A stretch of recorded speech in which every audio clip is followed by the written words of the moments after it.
I'm the medical director for McPAP, and it's my pleasure to introduce our clinical conversation session for today.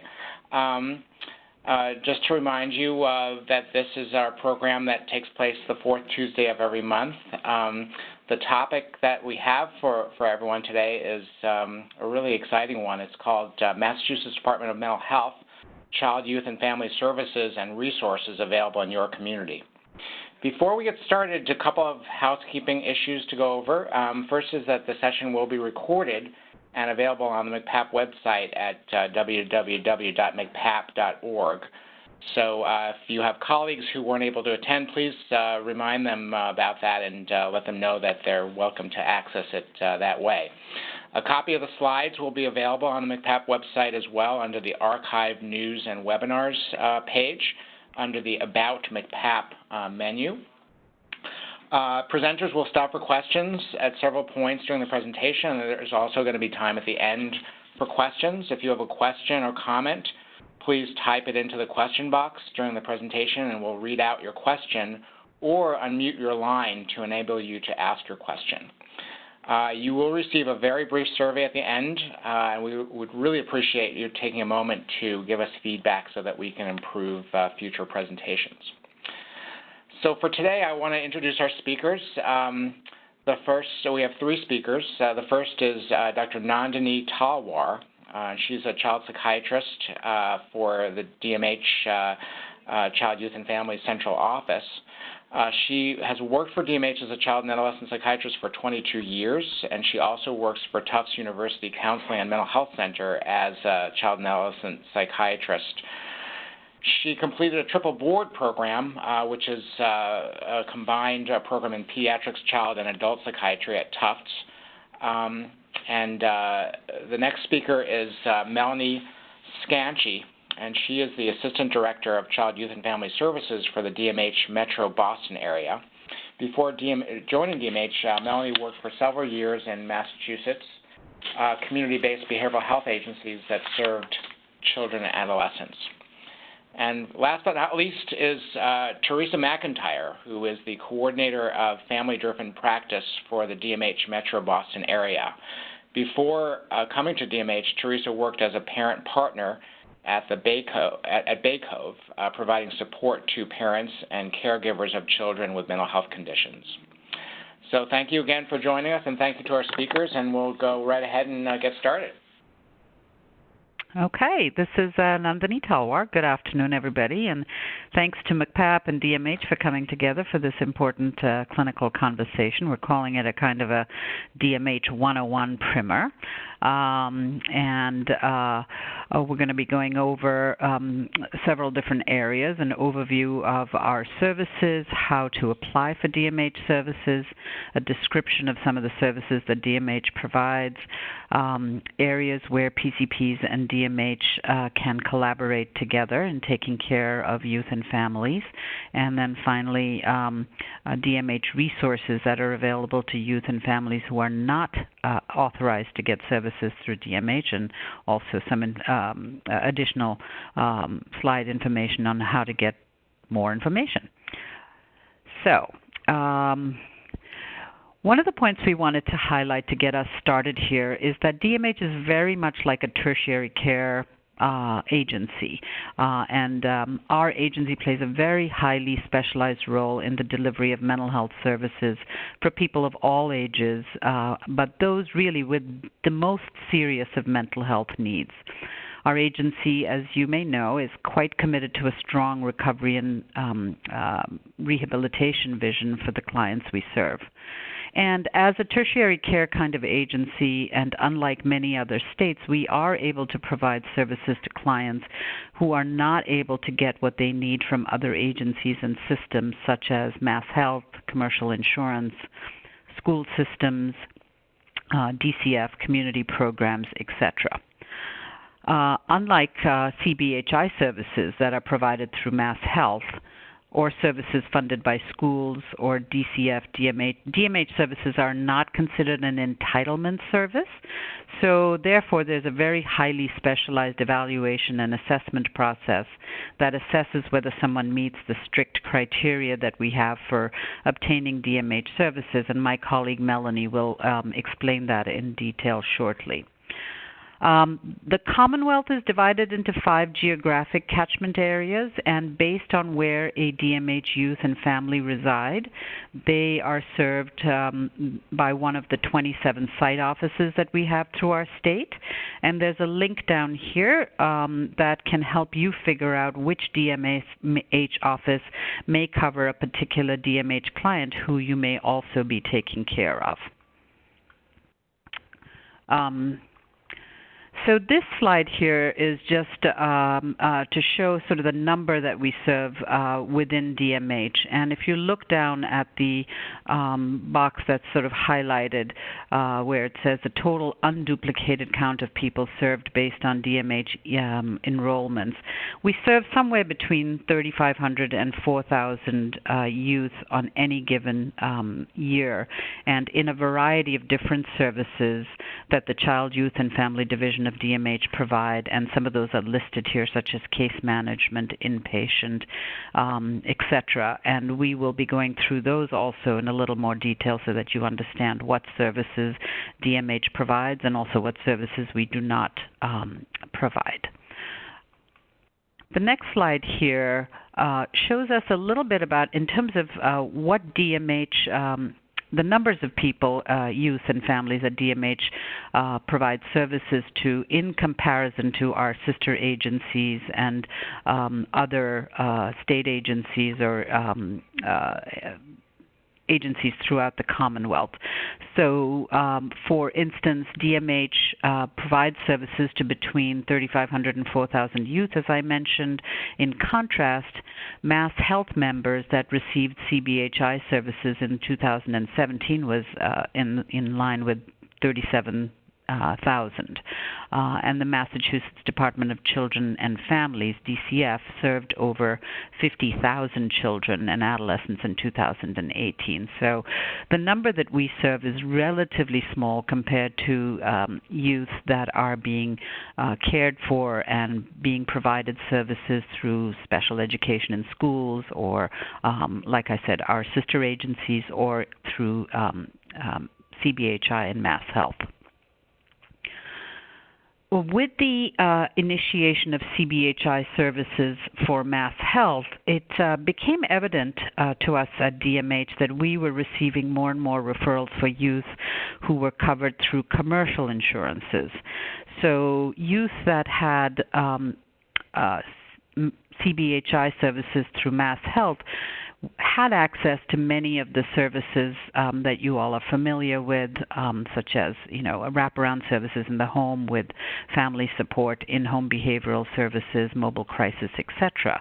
And what we discovered was that there was a clear gap in services for youth who were covered through commercial insurance because they did not provide the same level of kind of robust services for youth who were needing more care in the community. And so through Health and Human Services, the Division of Insurance and the Department of Mental Health worked together and issued a joint bulletin. And so this is sort of something that's about to unroll but hasn't fully come into play yet. But we just wanted to share some highlights of what might be coming down the pike over here, so to speak. The effect of this bulletin is to actually require that state-regulated commercial insurance plans cover the same home and community-based services that Mass Health CBHI serves. And that would include the list of things that are listed here. So state-regulated plans cover only about 45% of all commercially insured plans in Massachusetts. So it's not going to close the gap entirely, but will certainly be a huge benefit for a subsection of commercially insured youth. And the bulletin goes into effect July 2019, which is coming up. However, the actual requirements won't go into effect for specific employer plans until either July 1, September 1, or January 1. And the Department of Insurance, Department of Mental Health will be overseeing these commercial plans and making sure that the implementation of this bulletin goes as agreed upon. So stay tuned for more information about that. So I'm going to pass the ball over here to Melanie, and she's going to talk with you a little bit about applying for the Department of Mental Health Services and the application process. Thanks so much, Nandini. So I'm going to take some time to talk about how to apply to DMH services, sort of kind of dispel any mystery around that process. We're going to breeze through that process a bit to make sure we can get through enough of the content and have enough time to focus on the different services offered within child, youth, and family within DMH. So I'm going to start with just a bit of basic information about how to support an applicant or their caregivers in applying for DMH services. We do make a lot of reference throughout the presentation to different links to our website. We do highly encourage families and providers to access the latest application forms from the website, so we have included links here. The easiest way to download the application is by clicking on this link to the MassGov website. For anyone applying to DMH, it is required that the applicant or the parent sign the application depending on the age of the applicant and their guardianship situation. We do encourage that the DMH application is completed in its entirety, as this really helps us in terms of efficiency with moving through the application process. It does state right on the application additional clinical information that we would recommend is included with the application. And again, this really supports the process that we're going to talk about in a little bit in terms of our service authorization review process and what that entails. And so additional clinical records such as outpatient records, testing, educational information, assessments and treatment plans are typically advised to include with the application. And again, that information is right on the application as well for families. We do ask for additional information at times so that we can make a determination as quickly as possible. So really providing as much complete and up-to-date information upon application is really encouraged. Applications can be submitted via mail, fax, hand deliver. We get them in all forms to the DMH office, and here's a link at the bottom of this slide to find out which regional offices. Nandini was talking about how geographically we're divided by site office and regions in the Commonwealth. On the website, by town, for every town in Massachusetts, will tell you what responsible DMH office applications should be sent to. This information is also provided right on the application too, so you don't have to dart to different places to find that information. So when we receive a DMH application, I just want to walk through pretty briefly to help understand the service authorization process. Again, because we are a tertiary agency and we do have criteria that need to be met, we do want to kind of walk through that clinical and needs and means criteria to help you kind of understand what process we go through with families and applicants to help support them in that process. So upon receiving the application, we do contact the applicant or their parent or guardian within 7 days. We may need to meet with the application and guardian in person.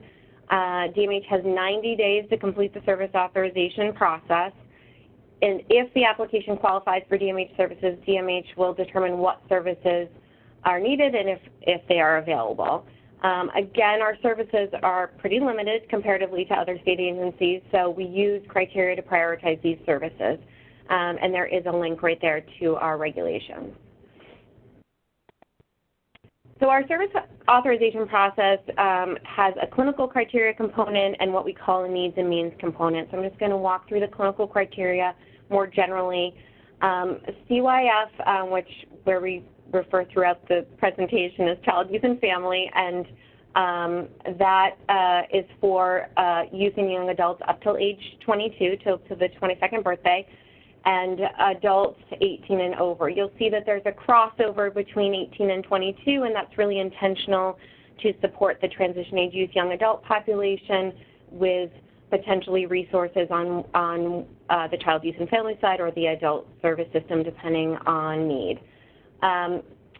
We've listed some qualifying diagnostic categories to show the typical psychiatric diagnostic categories that would be qualifying. This is not an exhaustive list, but just to give you an idea of those categories, which include schizophrenia and psychotic disorders, mood disorders, anxiety disorders, dissociative disorders, eating disorders, and borderline personality disorder. The diagnosis is a key part of this clinical criteria. It is not the only factor. The functional impairment in multiple domains as a result of the qualifying diagnosis is equally important. So impairment in home, community settings that the diagnosis is affecting. The primary cause of that functional impairment is the mental illness, and the duration has lasted for at least 1 year or is expected to last 1 year.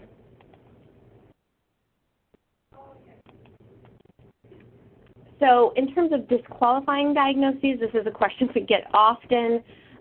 We just wanted to articulate some of the categories that as standalones, or if they were seen as the primary cause of the functional impairment, would not be qualifying for DMH, and that includes neurodevelopmental disorders, neurocognitive disorders, mental disorders due to another medical condition, substance use disorders, disruptive impulse control, and conduct disorders.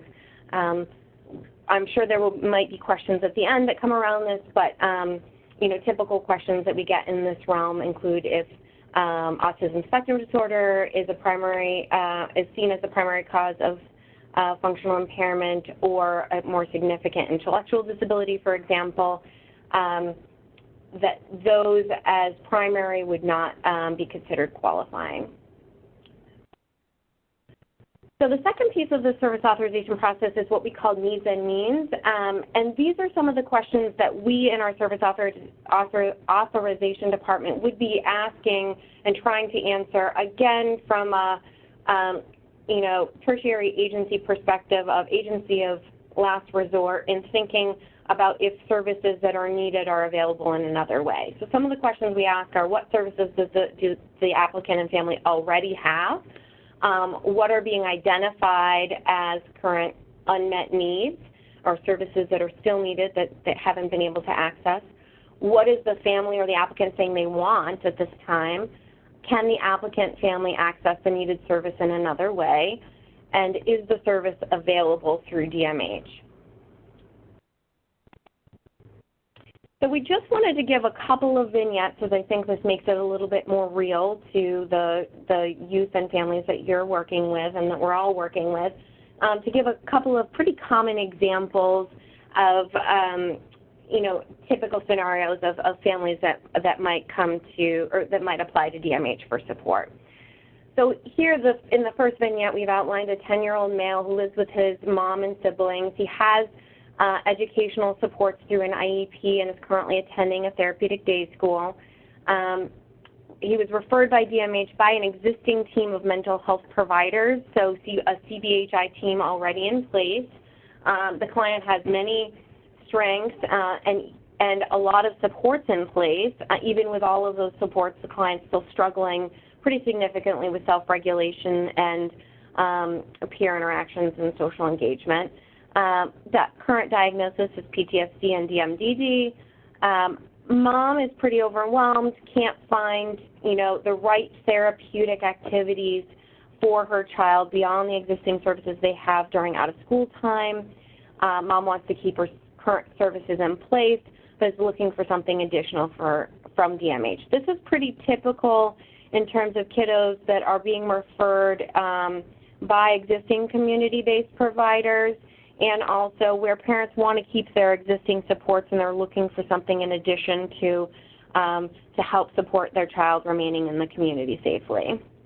And we'll get back to when I talk about the service buckets about what services we considered for this example as well.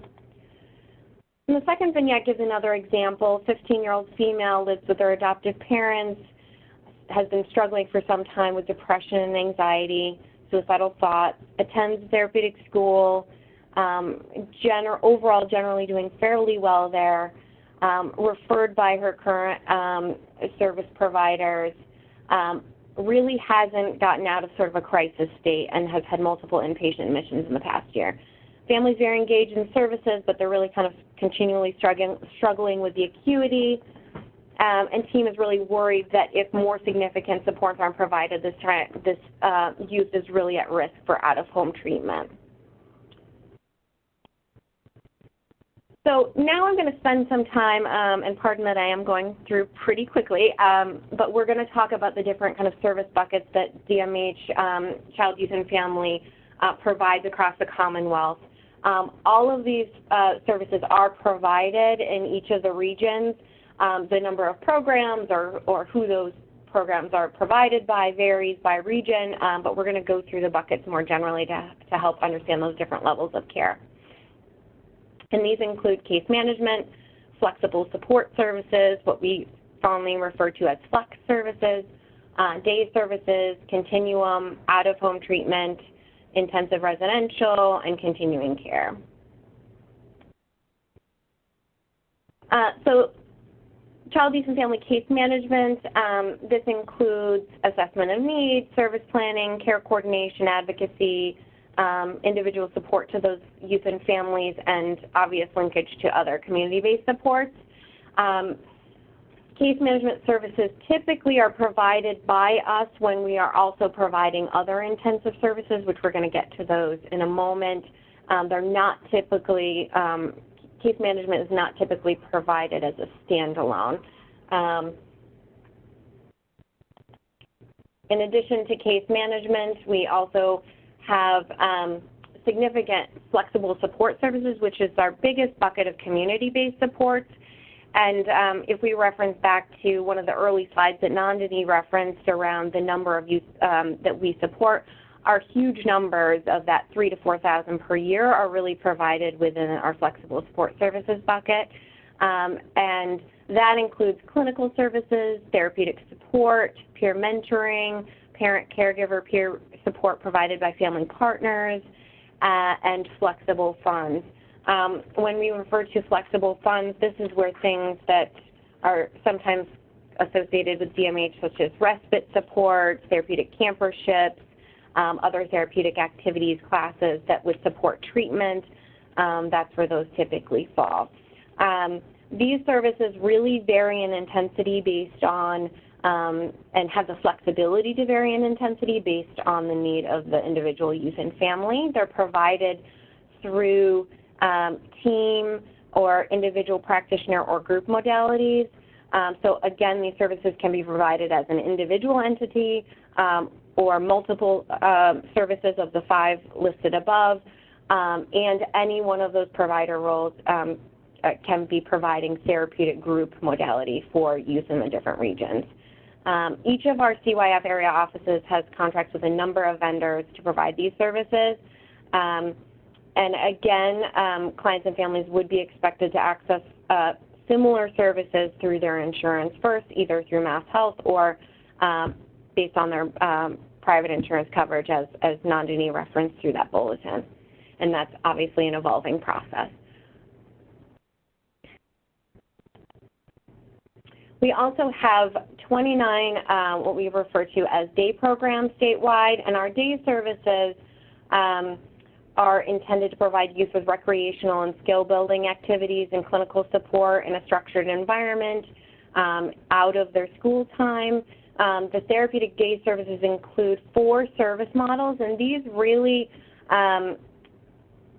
vary in the intensity of the clinical support, so staffing ratios are vary based on these models, and what the setting for the program looks like. So Model 1 down to 4 starts at least intensive to more intensive, and these include a community therapeutic recreational program.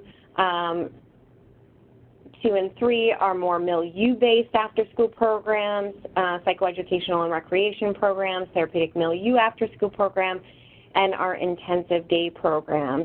The majority of our 29 day programs tend to be in the 2 and 3 models, which tend to be more on the conventional, milieu, after-school location programs. And again, based on region, each region has a different sort of combo of these different models depending on need and the providers, the contracted providers offering those programs.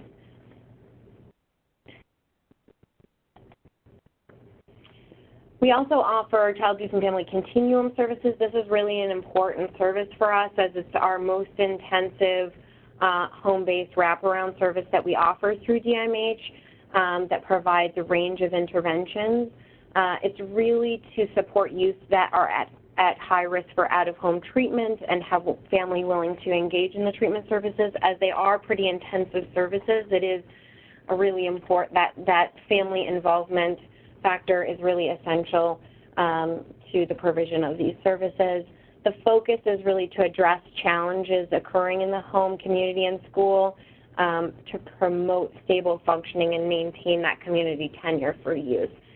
It's referred to as a continuum because it offers a continuum of supports that include the individual family therapy, outreach, peer mentoring, family support, OT and psychiatry consults, and because it may also include out-of-home treatment and respite supports if necessary for a particular youth and family. And if those interventions are required as part of the continuum services, the family would maintain their current team of WRAP providers even if those additional supports would be needed, hence the name continuum, so that there is continuity for the family in terms of those treatment supports.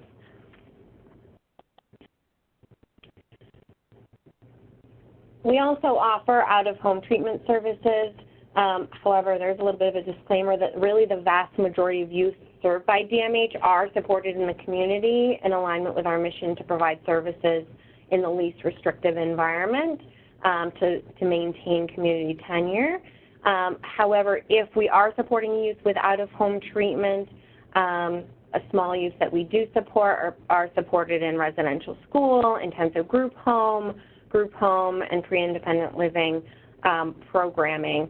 But again, that would be from a needs and means perspective if those services are not available from another entity, such as the lead education agency, DCF, etc. So now I'm going to pass it off to Nandini, who is going to talk about our 2 highest levels of care.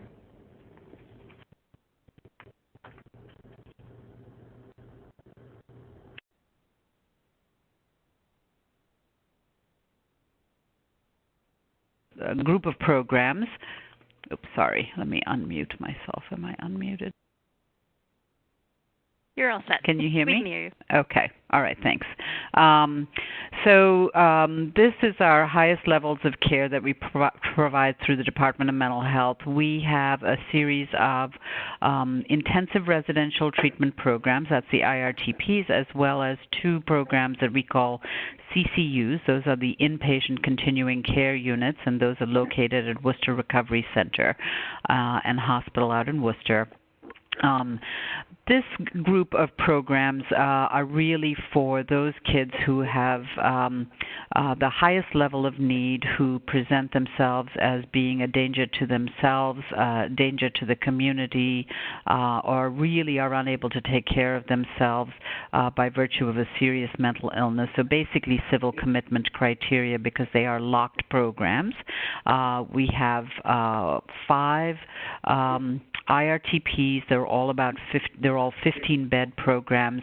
And then we have 2 inpatient continuing care units, which are a slightly higher level of care, equivalent to acute psychiatric hospital, but with much more intensive clinical treatment, therapy, family therapy.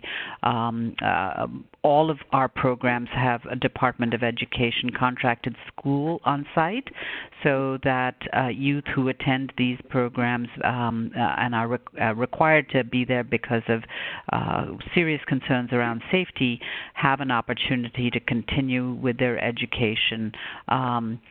We have a couple of, several of our programs are co-ed, and then we have one all-female unit in Taunton, the JRI Kohannet, and one all-male unit in Tewksbury.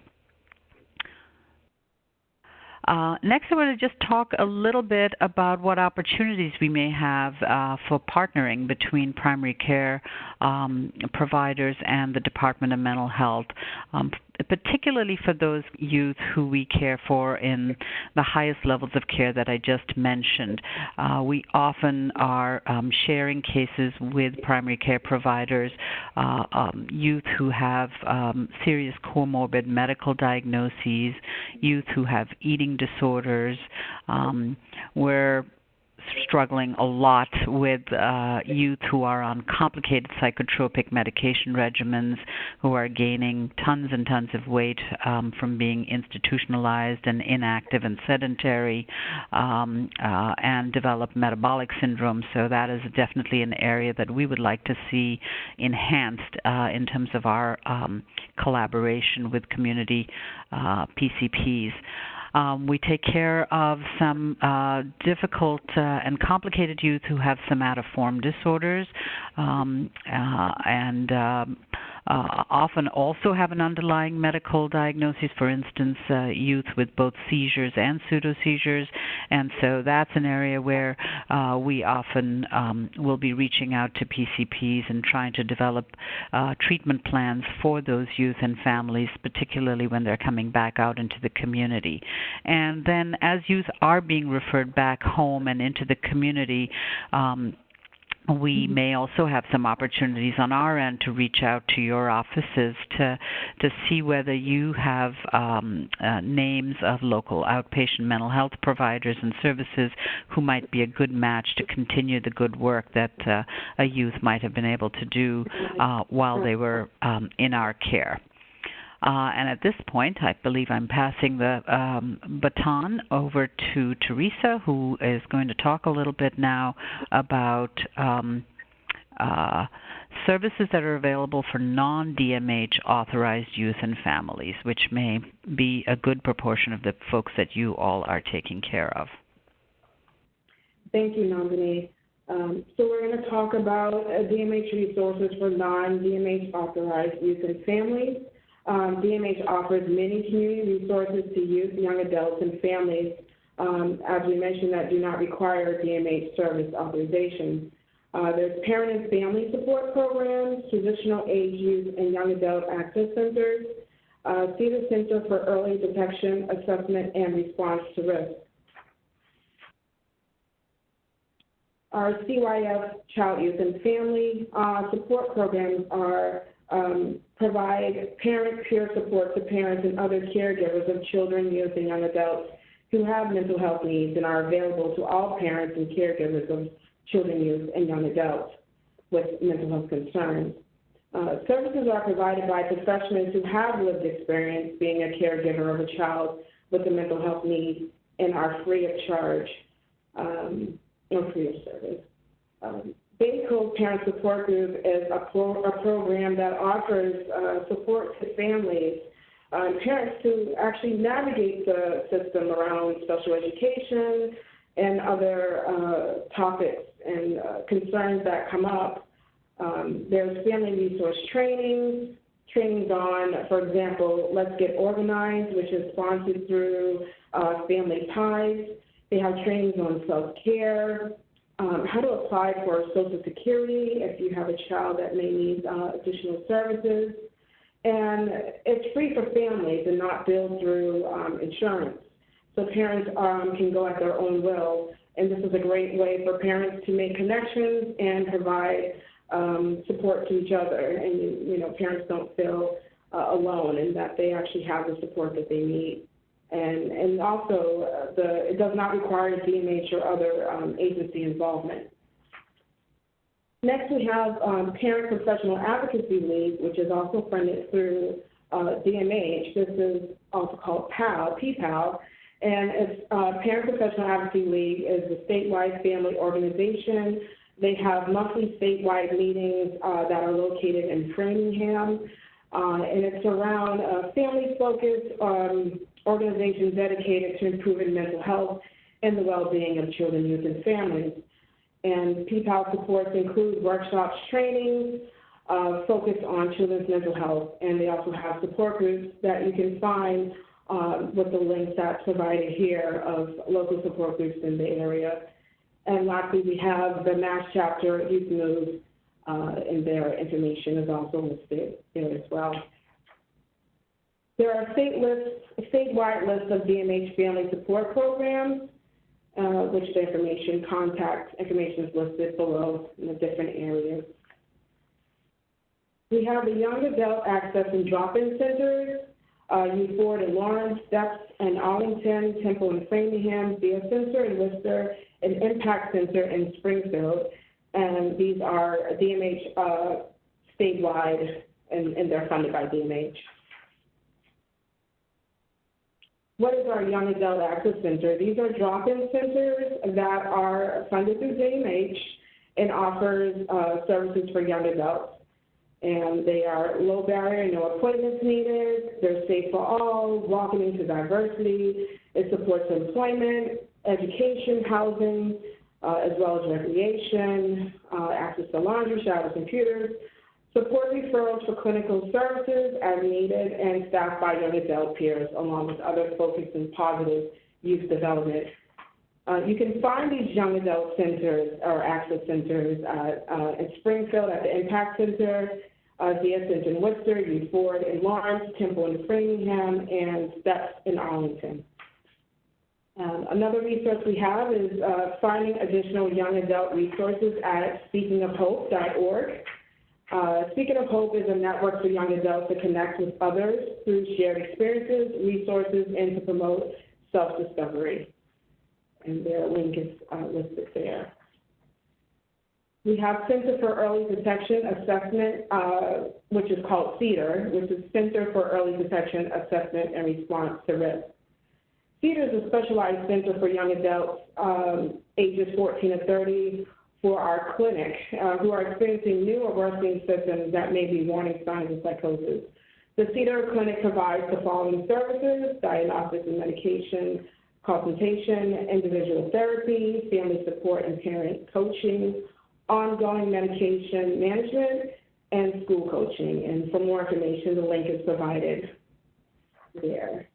Additional resources for youth and families: we have the Federation for Children with Special Needs, Family Ties, the National Child Traumatic Stress Network, Families Uplift, which is helps fathers, and we have support groups there. And then we have 13 Reasons to Fly, and then the mass.gov website that lists resources for children and families. For more information for children, youth, and family services, you can reach out to the area directors, and their information is listed below, and they're by the regions: Metro Boston, Central, Southeast, Northwest, and Western.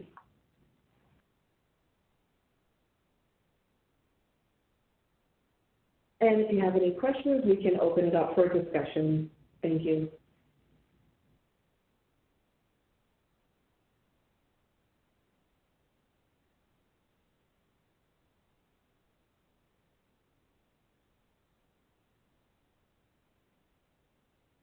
So people can feel free to type in a question if they have any questions in the Q&A section on the right-hand side of your computer.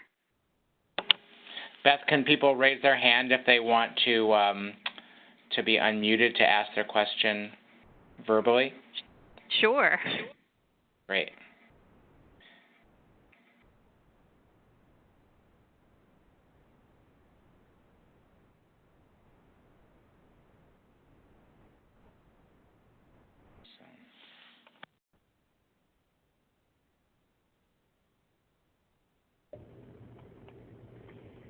So this is Melanie. It looks like one of the questions was what services were made available to the case studies.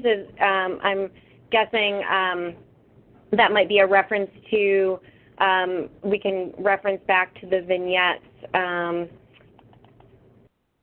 to vignette 1 and 2 about what services were provided. In the first vignette where we were talking about the 10-year-old youth that was involved with community-based services, and Mom really wanted to keep those services in place, but wanted to find out what additional could be supported by DMH. In this instance, we gave significant consideration to our therapeutic day services, so a therapeutic after-school program was considered, as well as flexible support services. So I think in this case for this kiddo, they ultimately were authorized because they met criteria. They were authorized for after-school and for a therapeutic campership. The second vignette, where the adolescent that was really struggling with ongoing depression, suicidality, anxiety, and had a really significant community-based team involved for a long time. The consideration was for more intensive community-based support through the continuum. And I believe case management services as well.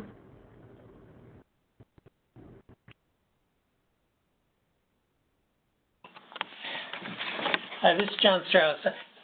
Theresa, I wonder if you could give us information about how a PCP might find the parent and family support programs in their local area.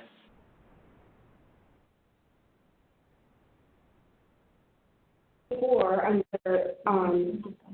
now you're unmuted.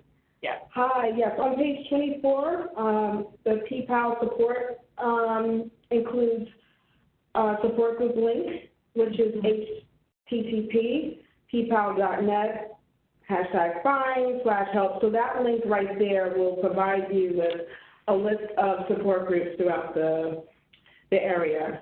And Bay Cove is also listed on there as well. So I'm understanding that one would go through PPAL in order to find those services. There's not a list so they can contact directly. Yes, there is a list that you don't need to contact PPAL directly. When you click on the link, each support group will have their own contact information listed. So, for example, Bay Cove is listed on there under the Metro Boston area, and then it will, when you click on the link, you'll see the director of the parent support group, and then you can just contact the person that's in charge of the support group. So each category will give you a contact person to reach out to. Thank you. Oh, you're welcome. Yeah, so hi, this is Barry Servet. I have a question, I think, for Dr. Talwar and Melanie. I wonder if you can expand a little bit more on sort of the possibilities of collaboration between the department and primary care docs around, sort of working and helping kids with, significant medical comorbidities. And the other point that you made about how DMH would really, sometimes appreciate the help of primary care providers in the local communities in terms of finding outpatient mental health providers for kids who are stepping down from more intensive levels of placement, and how you envision that. I guess on the second, this question's turning out to be a long one, but on the second point around helping find outpatient mental health providers, I imagine that PCPs, they certainly know their communities, but I think PCPs are as much at a loss as everyone in terms of how to access and navigate sort of the outpatient mental health system, and so I wonder how realistic it is to expect the PCPs to be helping with that as opposed to kind of the department perhaps working with McIntyre, to try to sort of work on identifying resources. But so the general question is really more, if we can expand a bit upon, sort of how we can collaborate, between how PCPs and DMH can collaborate more extensively. So maybe I'll take the second part. This is Nandini Talwar. I'll take the second part of that question, Barry, which is related to PCPs helping us with resources. It's Heather, I don't know if you're on the line, but maybe you could help chime in. My understanding is through MCPAP there are some networks that MCPAP enrolled PCPs can access to find providers in the area. So DMH doesn't, we work with outpatient providers, but because we're spread over such a huge geographic region, we don't often know folks in the close vicinity of a youth's home that may may be available to provide care when someone is stepping down from, say, a group home or from one of our most intensive treatment programs. Usually those youth are initially served by generally maybe the continuum so that they have some kind of a bridge and support. But Heather, did you want to add something to that, please? Yeah, so for folks on the phone, I'm Heather Strother. I'm kind of behind the scenes here, but I work in DMH with the CYF team and with MCPAP. I mean, I think, this is an opportunity to really think about a collaboration between DMH, the pediatrician or the PCP, and the MCPAP team in the region, the resource referral specialist, and really partner potentially when it makes sense to find some outpatient behavioral health providers that are a good match. So I think this is a real rich place to potentially collaborate. Yeah, so it's certainly true, and as Heather and Nandini mentioned, that MCPAP certainly does, have resources to help to identify outpatient mental health providers, for kids, in the context of our service for PCPs. MCPAP belongs to DMH, and so it might be more efficient, potentially for DMH to work, with MCPAP to try to identify those resources without necessarily, asking the PCPs to help. Relying on the PCPs to then call MCPAP. It could sort of be a relief, for PCPs, for us on the mental health side of the system to sort of take care of this, especially for these, really high intensity kids. That would be great, and maybe we can have an offline conversation about how to make those resources available directly to DMH, so that yes, we can take some of the burden off PCPs. And then to just get back to the first part of your question, we in our highest levels of care, the continuing care units and our IRTPs, we take care of a host of youth who have type 1 diabetes, who have seizure disorders, who have, as I mentioned, somatoform disorders. We've had kids who've come with tropical diseases like malaria, some of whom are managed by specialists, but some of whom are also managed by primary care doctors in the community. And so as we start putting together treatment plans to facilitate a youth returning to the community, that is where I think our partnership and collaboration could be really helpful in developing a plan.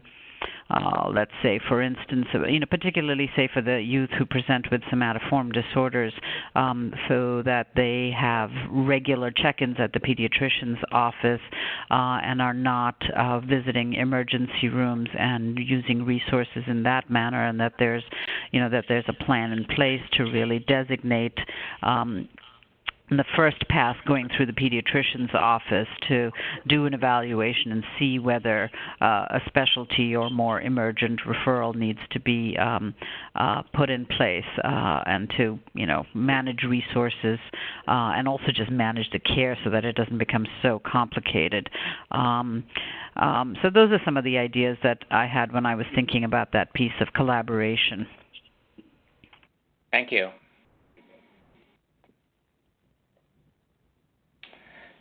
Yeah. Are there other questions on the chat? Yeah, we had a question about what services for younger children.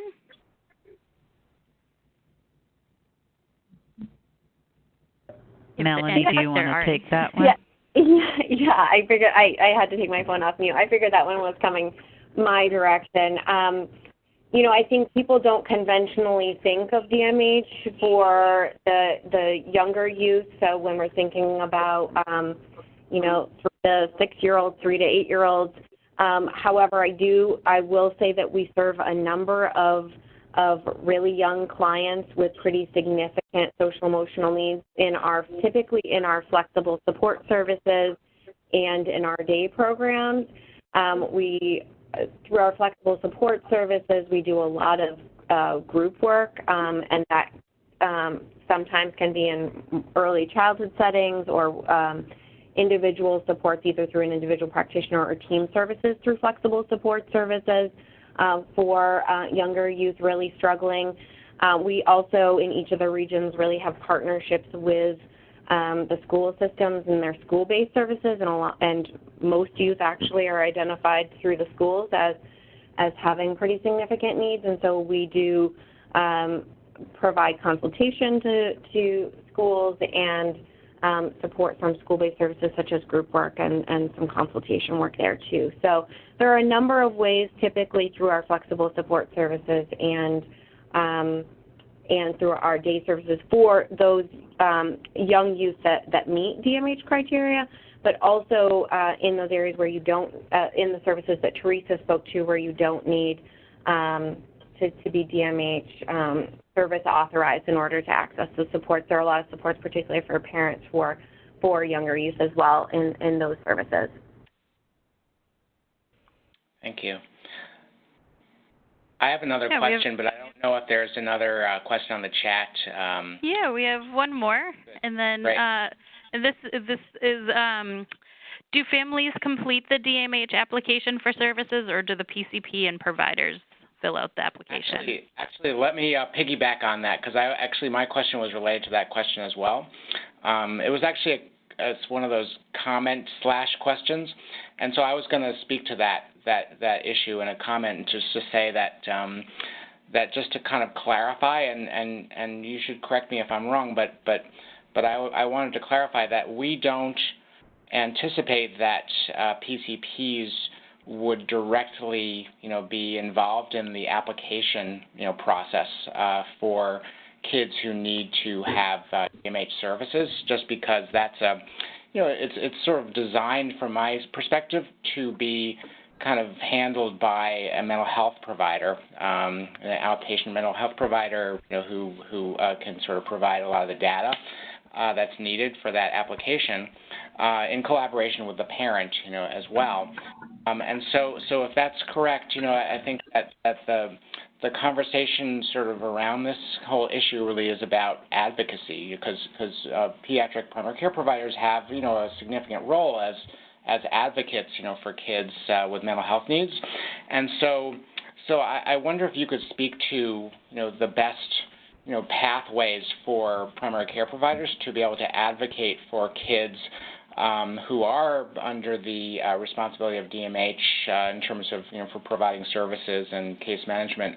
What are the best pathways for PCPs to, now that they know, at least with those who are on this call, now that they know the kinds of services that DMH is designed to offer, what's the best way for them to advocate for kids if they see, if they feel like things are not going well, with kids, and if they're concerned that they're not receiving the services that they really need? So this is... go ahead, Melanie. No, you can start. Go ahead. Oh, okay. I was going to say thank you, Barry, for answering the question, because I think it is true that for the most part, PCPs and pediatricians would not be filling out DMH applications on behalf of families. On the other hand, families that are thinking about applying for DMH services generally need some guidance in filling up the forms, and that is done, as you said, Barry, with whoever the outpatient mental health provider is. Sometimes it's actually an inpatient mental health provider if the kid is psychiatrically hospitalized, who might help the family complete the form. The form does need to be signed by the guardian, or if it's a young adult, it needs to be signed by the youth themselves. In terms of advocacy, if a client is already being served by the Department of Mental Health and a PCP pediatrician becomes aware or feels that the youth is not being served or serviced adequately, definitely a phone call directly to the site office that is taking care of the youth would be in order.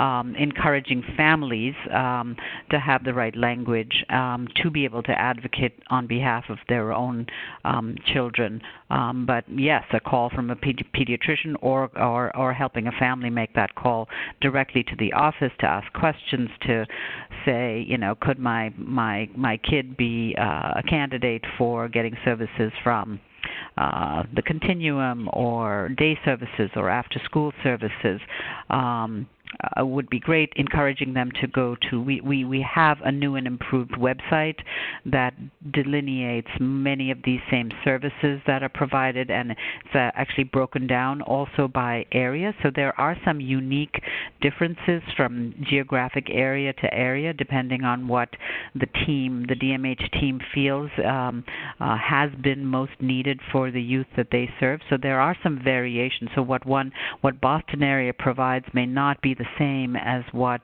Southeast area provides, but some of that is outlined on our website. So encouraging families to be informed, go to the website, see what's available, and then ask questions. Did you want to add anything, Melanie, to that? Yeah, I just wanted to reiterate too, that the vast majority of applications that families are submitting are supported by their outpatient providers, their CBHI providers, their CSA, the community service agencies, or inpatient or CBAT clinicians typically, or school-based providers.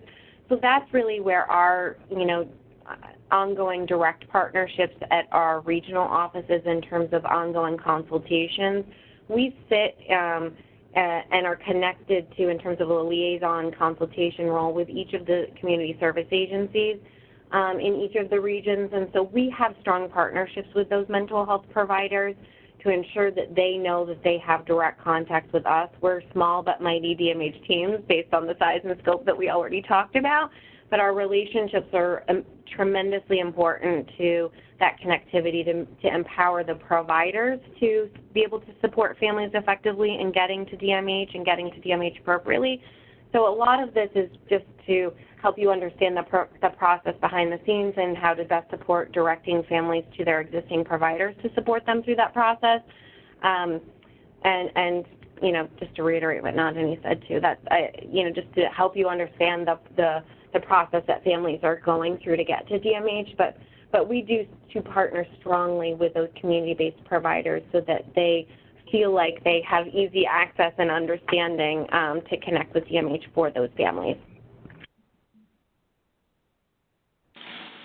Sounds like we just have 1 minute. Thank you very much. And so it looks like we just have 1 more minute for any final quick questions that might be up there. Beth, yeah. Is there anything?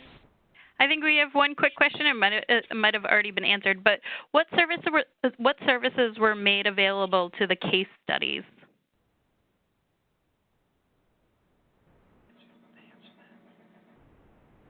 In the presentation.